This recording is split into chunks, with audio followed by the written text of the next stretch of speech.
ไม่เหรอ17นะฮะ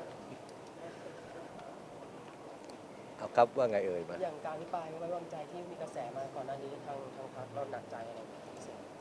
ก็อย่างที่ผมเคยเรียนไว้แล้วนะครับเรื่องอภิปรายไม่ไว้วางใจหากว่าจะเกิดขึ้นก็เป็นไปตามสิ่งที่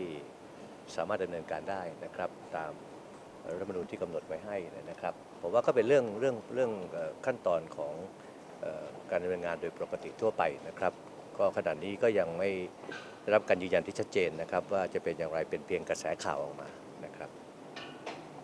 กรณีพรรคอนาคตใหม่ตอนนี้เลือดเริ่มไหลออกมาเยอะแล้วมองว่าไงคะ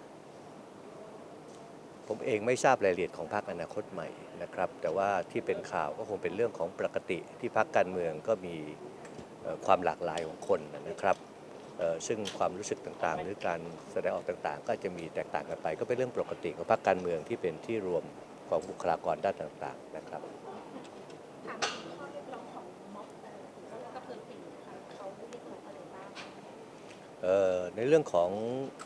ม็อบผีเสื้อกระพือปีกนั้นหัวใจหลักก็คง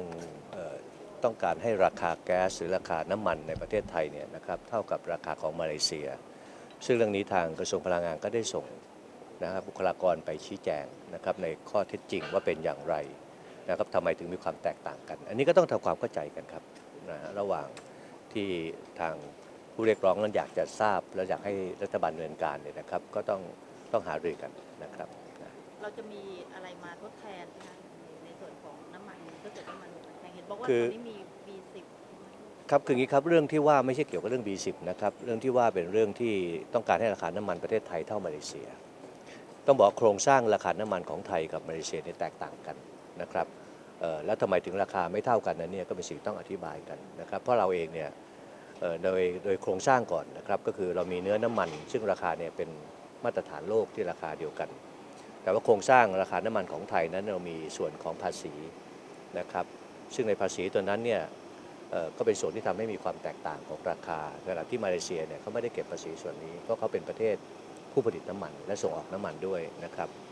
อีกส่วนหนึ่งคือว่าเรายังมีเงินที่เก็บเข้ากองทุนน้ำมัน